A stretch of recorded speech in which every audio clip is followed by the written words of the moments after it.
what's the worst that could happen? Someone could tell me no. There's always that like 1 in a million person who just flips, and the worst that can happen with that situation is that you have a funny story to tell.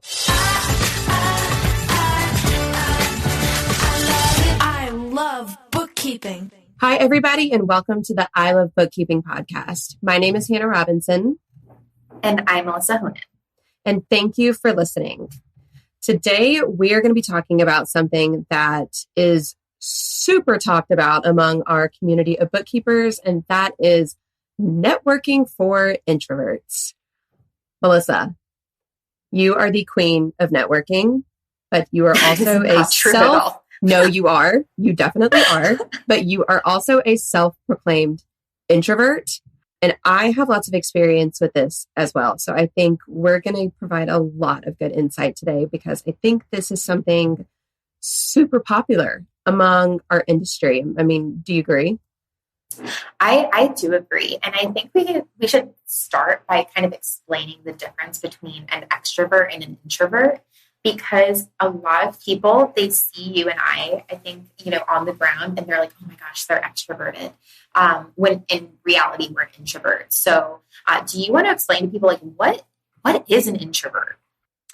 So an introvert is somebody that kind of gets their energy and recharges from being alone and being quiet and by themselves. I think a lot of the times people can label you as shy. I don't necessarily feel like being shy and being introverted can go hand in hand all the time. I think introverts are people who generally recharge from being alone and aren't as open, I would say. Do you agree? Yeah, I think that's part of it. I have met a lot of what I like to call like extroverted introverts or outgoing introverts. And so that's what we are, where it's like, yes, I do love being around people and I do love having conversations, but I can only do so much of it because it is draining after a certain point. And it's not because I don't love it. It's because I do need to recharge by myself. Where, as extroverts, they're fueled by that human interaction. And so for them, it's like, they can't get enough of it because they just get so energized when they do it. But, I can just do it on a limited timetable, and then I need to go and sit in the dark, just recharge. Yes, and it's almost like you have a social meter, and it runs out. And it's once it's out, like I know for me, when my social meter is out, it is out, and I need to go home and lay in bed and watch Netflix. That's definitely more of an introverted quality. Is I feel like a lot of introverts are on the outgoing side when they really push themselves to be, but when they run out and they lose, I feel like I kind of lose energy from being around people all the time. And I'm like, okay, I just need to like be quiet for a minute and be by myself and not have any social interactions. But so I kind of have an anecdote for networking for introverts. For those of you who don't know, I used to be a hair and makeup artist when I was younger. And it's something that I was always really talented at. But when I first kind of started in the industry, I was not confident.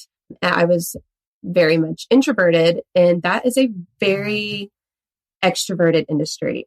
You are around people and you are interacting at all times. And I feel like 80% of the job is just having an animated personality and talking to people and kind of being their therapist. And when I started at my first salon job, I was very nervous. I was not confident. And I remember my boss one day, she very kind of point blank told me, she said, Hannah, you don't smile at people and they don't like you because of it. And I was like, Jesus, okay. But it made the biggest difference when I really kind of switched up my body language and just kind of changed like little small habits to become better at marketing myself ultimately. And, some things I think smiling at people whether you're at a networking event or you're just meeting with a new client or just meeting somebody new in general, I think like body language is kind of everything. And it's your first impression, and it's how people kind of read your energy, is kind of like woo woo as that sounds. It's kind of your first impression. And so I had, there were so many like lessons I had to learn being an introvert and marketing myself, because that's an industry where you do have to market yourself and kind of sell your personal brand in order to get more clients.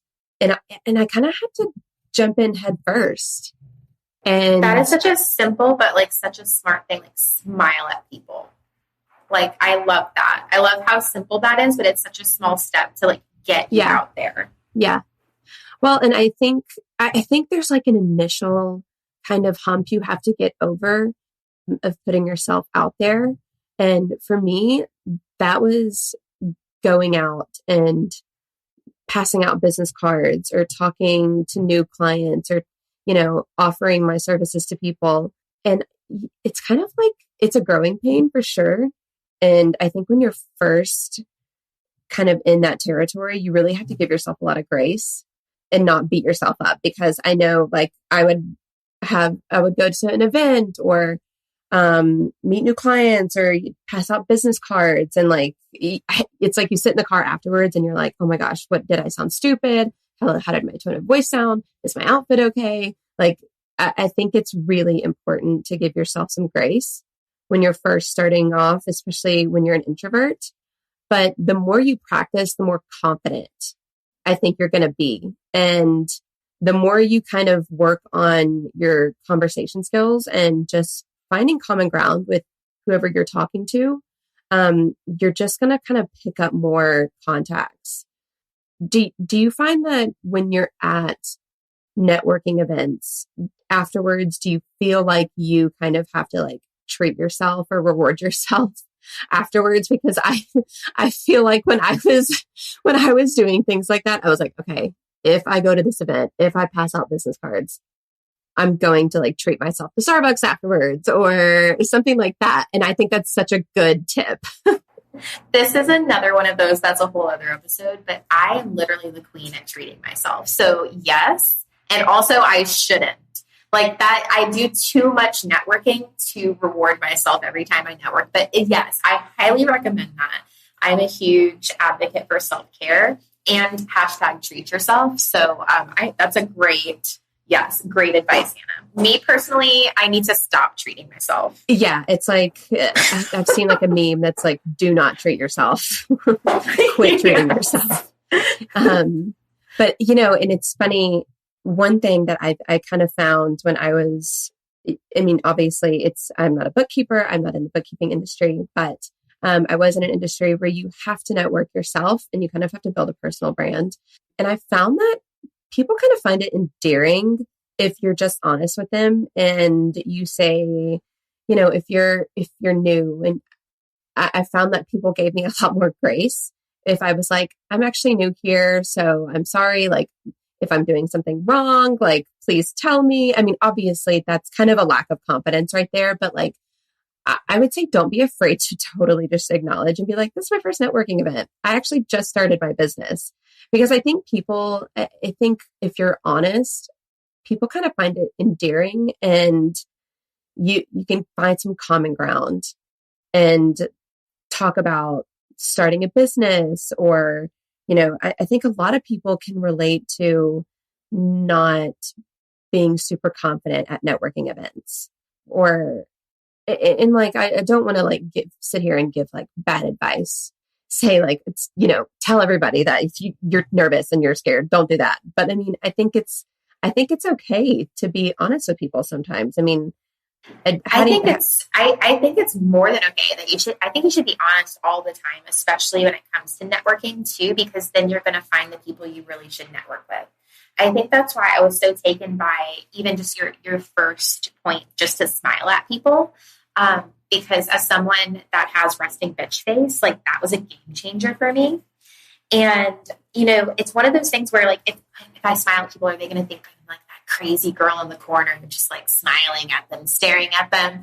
But no, like you're going to be in a room full of 200 people. And if you just smile at people, you might find that person that has more experience that, or maybe is extroverted, that takes you, the little introvert, under their wing and starts talking to you. And then you warm up. Like, so even if you can't just like walk up to strangers, like just starting to smile at people. And, there's very likely that somebody else will have had more experience that just takes you under their wing, right? We've all been adopted by an extrovert, right? And that is me. This is my anecdote. And so, I used to be extremely shy, like not even just introverted. Like I have always suffered from anxiety. I probably from the age of like, I think back to my childhood and I'm like, oh my gosh, why did I have so much anxiety? I don't know. Probably if you met my parents, you would understand. I am the culmination of two very anxious people. And when I was 19, I took a job at K Jewelers as a sales associate.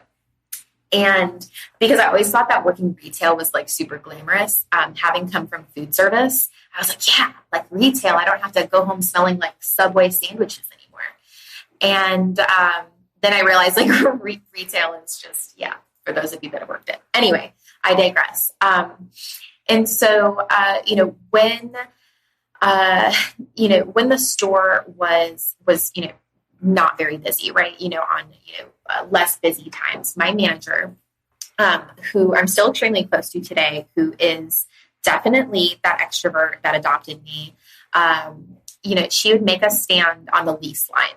And the lease line was the line between the store and like the public mall space.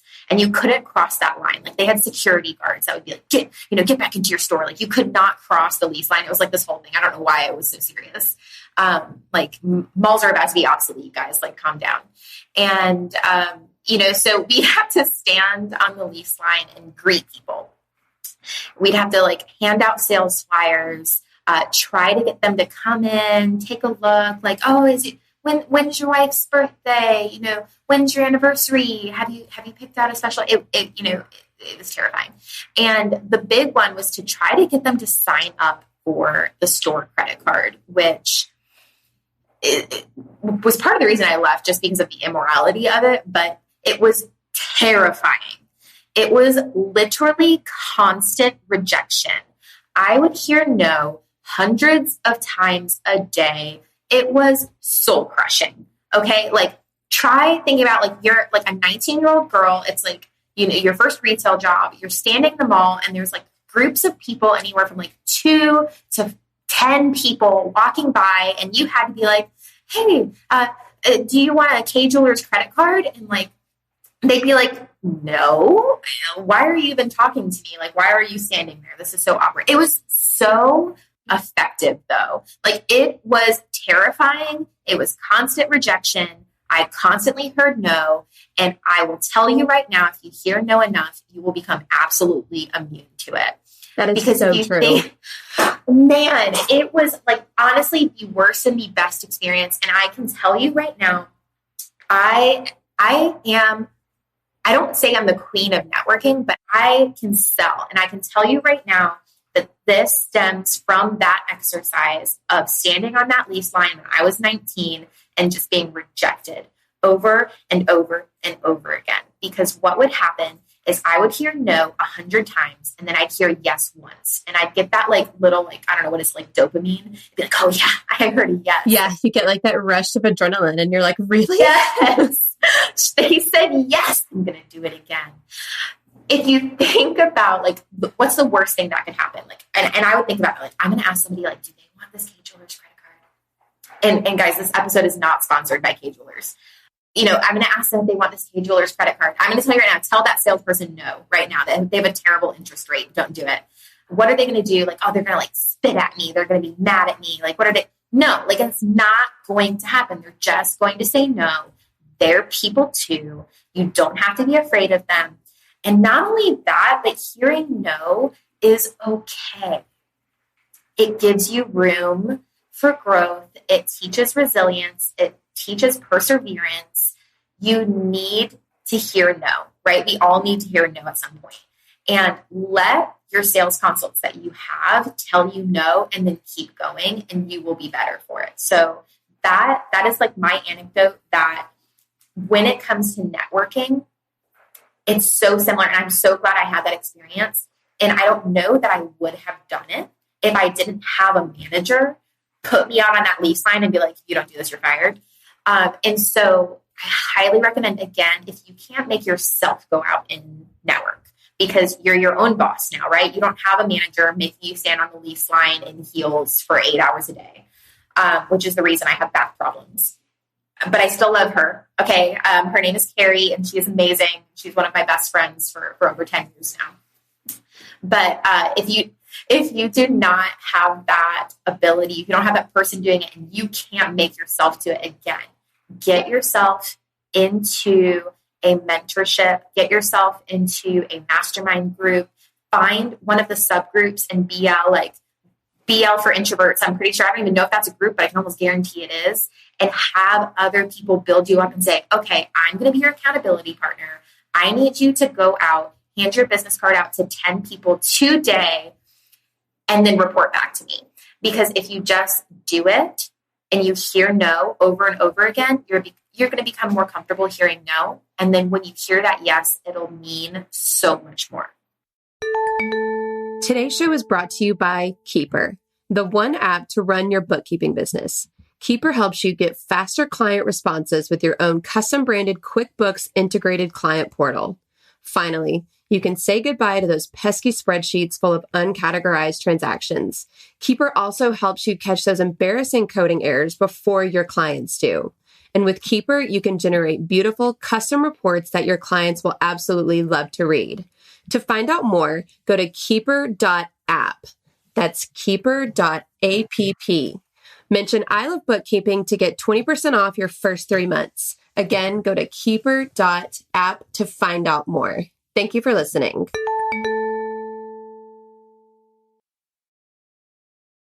We're terrified of hearing the word no. And I remember having that thought process of what you just said, of thinking, what's the worst that could happen? Someone could tell me no.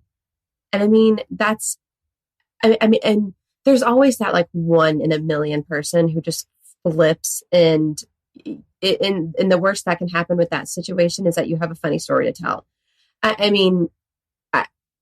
People are generally afraid of no because it kind of gives you like a feeling of rejection, almost, of like, oh man, like I wasn't good enough. But really most of the time, it's not really a personal vendetta. It's just, a lot of the times it's, you're not a good fit, or it's just not even that. Like, so from a sales perspective, and so again, I'm the salesperson by heart. Like, that's really what I do in our business. I do all of our sales. It has nothing to do with you. It has to do with us as humans. And it is our human instinct to say no.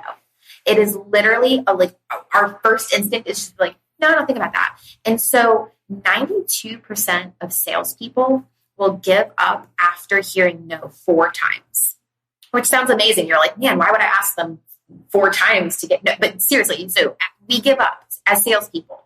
People that are known for getting rejected will still give up after saying no 4 times. But 80% of prospects say no 4 times before they say yes.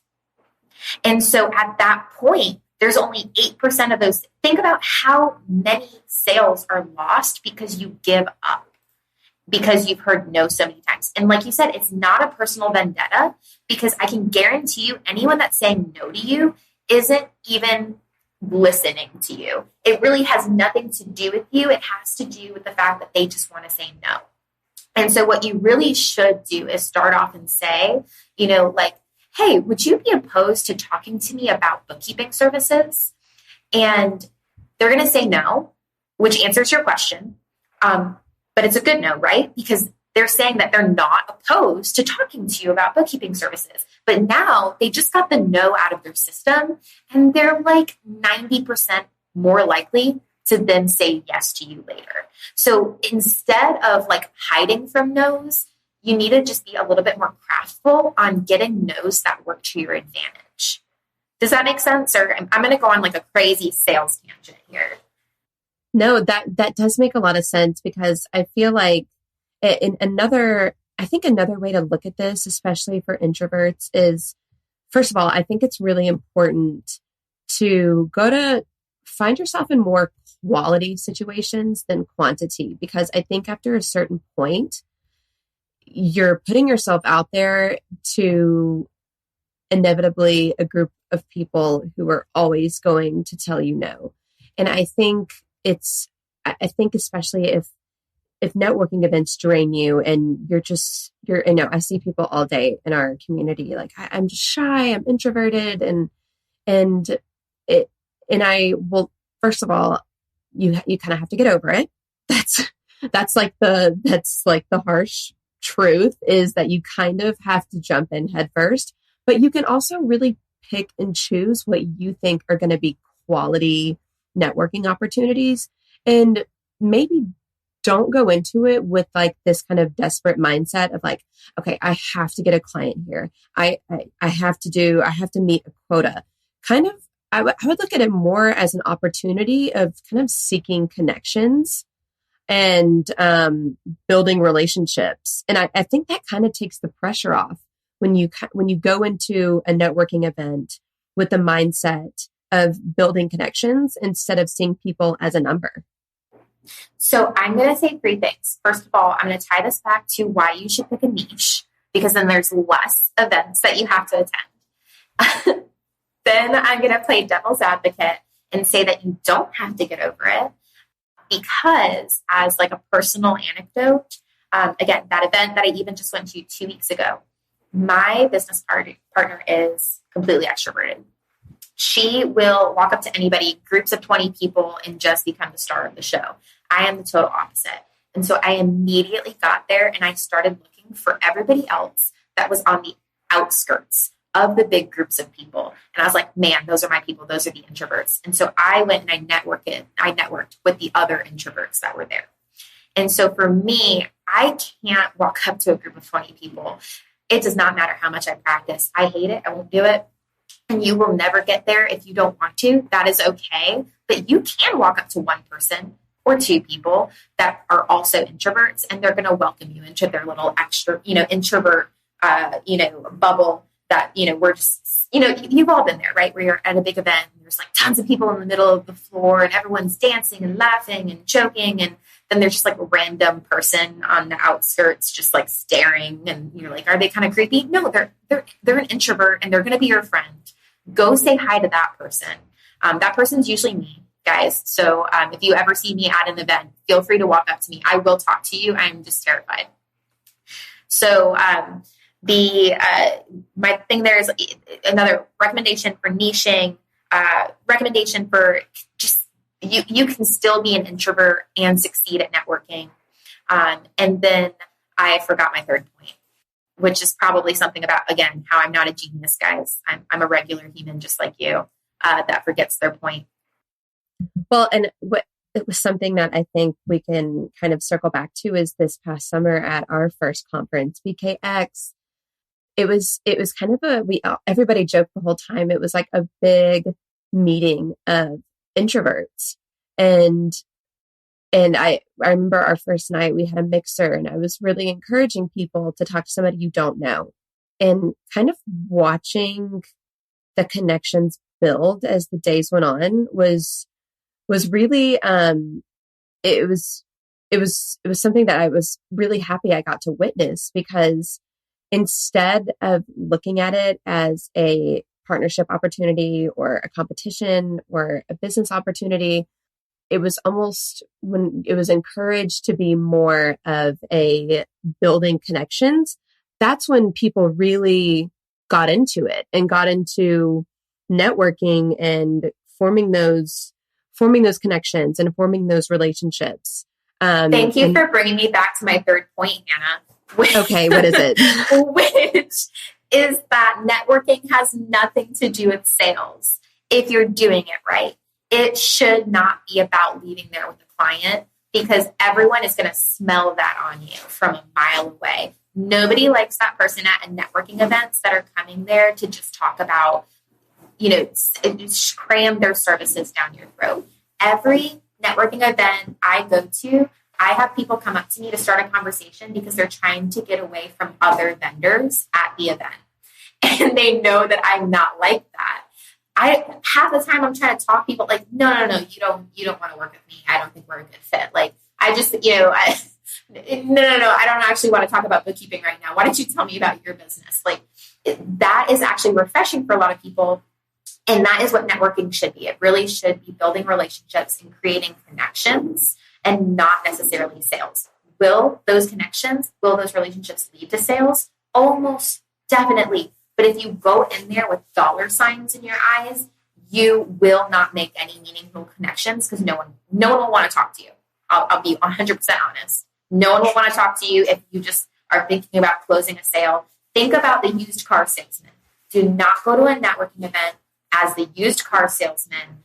No offense to any of our former used car salesmen that are now bookkeeping firms, but man, you guys totally get it, right? Nobody wants to talk to you because you're just trying to sell me on something and I don't trust you. You've got to lay that foundation of trust first before you can do the rest. I think that's something that people really appreciate too, is someone who's genuine and has genuine intentions. What's something that because you tell me about how much you're an introvert, and but I see you at networking events and I always think, oh my gosh, Melissa's killing it. Like, everybody always wants to talk to her. What is something that you do to kind of recharge when you find yourself feeling depleted after an event like that? Oh man. Well, I will tell you that I don't always wait until the end of an event. And this was such great advice that my business coach, Jen Brown, gave me. And everyone will hear she is a genius. I don't know how I am friends with somebody so successful. And I always go on a huge rant about how I'm so honored to be with somebody just so successful and professional as a friend. She wrote a book called Thinking on Your Feet, and she's just the best business coach because her communication consulting that she does is based on improv. And so the thought behind that is, again, teaching you how to use improv and almost like physical humor to be able to think on your feet and have conversations that you weren't preparing for. So I highly recommend her book.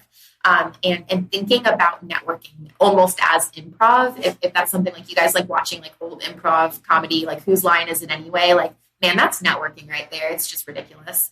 But anyway, so I digress. She always reminds me that I can take a break anytime I need a break. And so funny enough, at BKX, which apparently Hannah was watching me or something from afar. It's not creepy at all, Hannah. I'm just an introvert standing on the wall. She was standing on the wall. I got burnt out not even halfway through the day. And so I listened to the first 5 minutes of Aaron Brockovich's keynote speech and realized that I was done. I couldn't. It had nothing to do with Aaron Brockovich, I can assure you. It had to do with the fact that I was done. And I had Jen Brown in the back of my head saying, Melissa, just leave. And as a shy introvert, I'm like, I can't get up. I can't get up in a room. Like, I'm going to stand up. Everyone's sitting down watching Aaron Brockovich. And I'm going to be, honestly, this bitch standing up and walking out of the keynote speech. Like, I can't do this. But I had to take care of myself in that moment. And I realized that I wouldn't be effective or useful or helpful for the rest of the day if I stayed there. So I got up and I went back to the hotel room and I took a nap in the middle of the day. And you know what happened? No one noticed. I can almost guarantee you my husband didn't even notice. I don't think he knew where I went, and he didn't even text me. That's another episode as well. But it was the best thing that I could have done. And so my recommendation is to take care of yourself as you need it, even if it's not in line with like societal norms. Like, if it has to be in the middle of an event that you excuse yourself for an hour, like, make an excuse like, oh man, I just had to call back my kids, or a client called me, or I need to answer this client email. Look, I get so many fake phone calls at events, and it's okay. It is okay to take a break when you need it. And so for me, And my recommendation would be baby steps. Like, do as much as you can until you can't, and then take a break, and then try again. And the more you practice, the more you'll be able to network before you have to take that break. And eventually you'll be able to get through an entire networking event without having to take that break. But even if you never get to that point, which in, the 10 years of challenging myself to be, more extroverted or more of an outgoing introvert, I still have to take breaks in the middle of the event. And that is okay. Because at the end of the day, I went, I recharged, I took my nap, I got back out, and I can't remember what we did. I think we ended up doing, that was the night, which again, this should be, I don't know if I'm allowed to say this, but that was the night that Bookkeeper Elite got together, drinking and screaming, trying to see how loud we could scream to see if Ben Robinson could hear us on the other side of the wall. That was a room full of introverts. Okay. So again, none of us could have done that if we weren't with our people, if we weren't recharging ourselves throughout the day as we needed it. Because I know I'm not the only one. No, definitely not. Yeah. Well, and I think while you guys were screaming your head off, I was in my hotel room recharging from talking to people all day, probably sitting in silence and eating pizza. So I didn't take breaks. You did it. That's the example of what happens when you don't take a break. So that was so much great advice from you today. We want to hear from you guys on how you like to network if you're an introvert or if you're an extrovert. Shoot us an email, shoot us a message, and we would love to share your story and hear about how you like to network, because we're always going to circle back to such popular topics. So if you want, shoot us an email at success@ilovebookkeeping.com. Again, that is success@ilovebookkeeping.com. My name is Hannah Robinson. And I'm Melissa Honan. And thank you for listening to the I Love Bookkeeping podcast. I love bookkeeping. Here's a little shout to all my